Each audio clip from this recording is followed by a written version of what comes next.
Good day, neighbor. Today we are officially working on the F100 in a video. I am currently diagnosing a crank but no start issue on this truck. I'm going to go over some of the diagnostics and things that I've done so far to figure this out.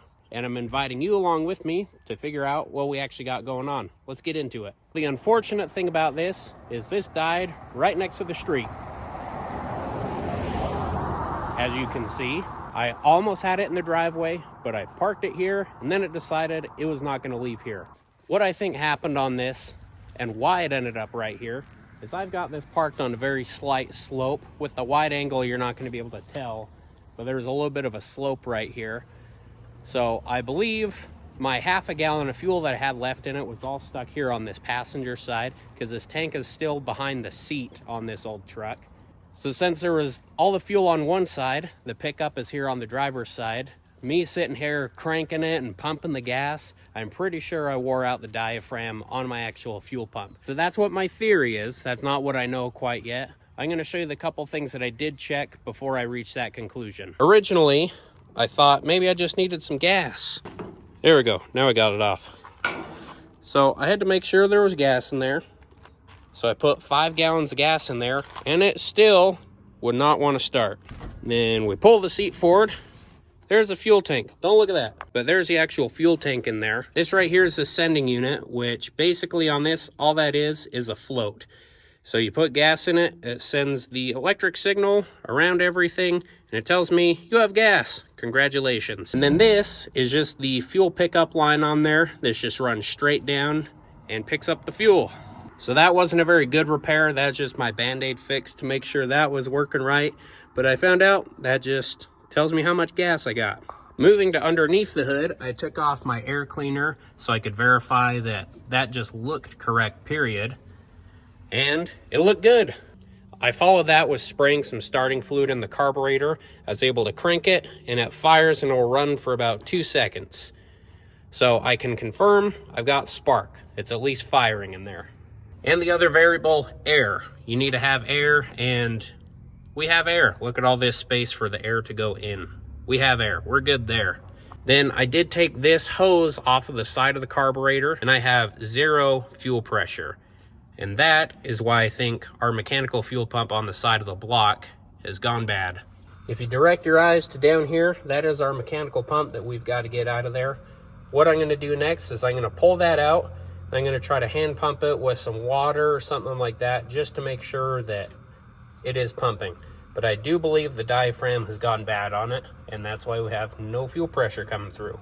Some of my diagnostics might be flawed, but at least this is an old truck, so nothing costs that much, and there's literally no downside to me just throwing a fuel pump at this, but we're going to at least verify that before we put it on. Let's yank the fuel pump out now.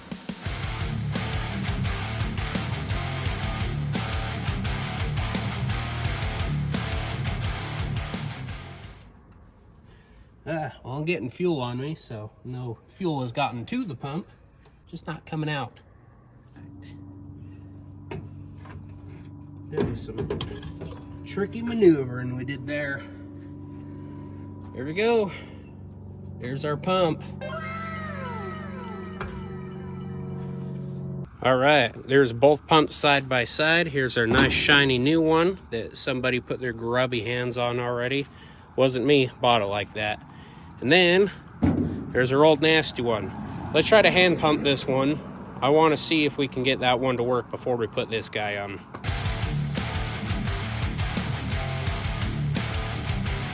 Sorry, it's a bit of a mess in hardware HQ, but I've done a few projects and haven't cleaned in between them. Don't forget to clean your headquarters.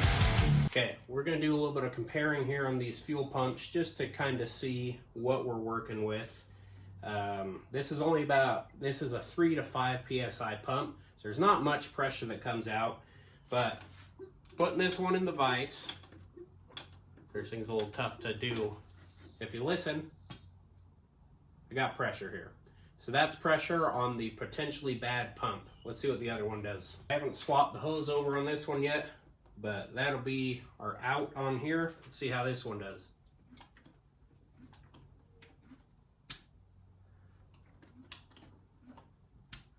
Yeah, at least I'd say this isn't super scientific. It's not foolproof, but there's definitely a lot more pressure that's coming out of this one. We'll do it one more time. Yep, it pumps.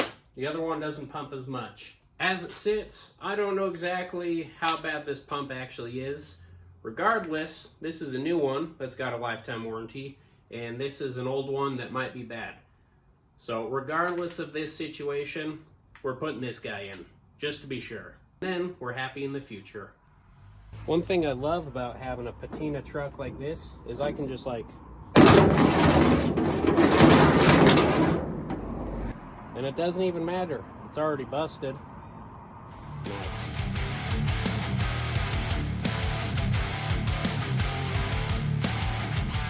All right, the pump is prepped and ready to go in. Let's put it in. I'm gonna reluctantly drain my antifreeze to get this hose out of the way so I can get it back in. Let's do it. I'm a glutton for punishment, so we're using a stubby.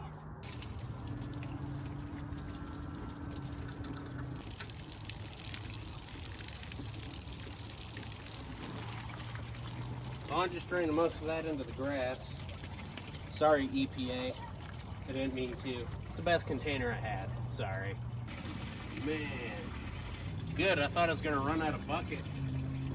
I might still run out of bucket. Ta-da, it's out. Now we'll put the pump in.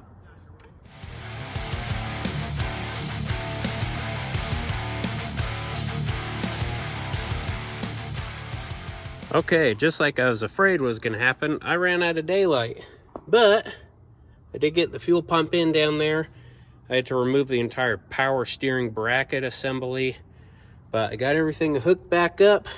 I'm gonna start pumping some gas and see if I can gas it up and try it out. But first, I need to reconnect that guy. Woo! All right, try it again. Stay on.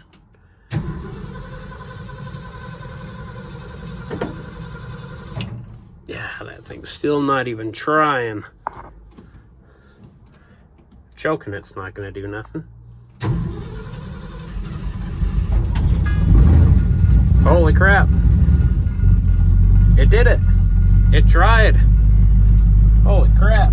I didn't think that was gonna work.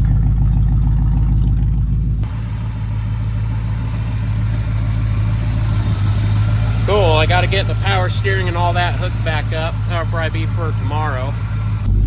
Turn the choke off.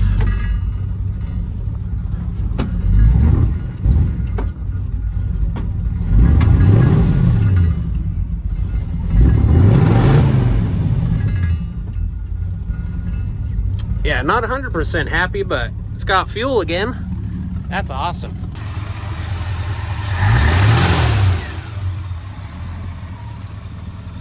Cool. It's working again. And there you go. It's dark, but we got it back in the driveway. We got it done. But there you go. I got the truck to move. I got it back in the driveway just like I needed. I had it on a little test drive just now, and it works.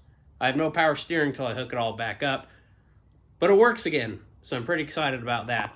I do have this thing going in the Providence car show this weekend. It'll be the first car show that I've done with this vehicle. Actually, my first car show ever, in fact.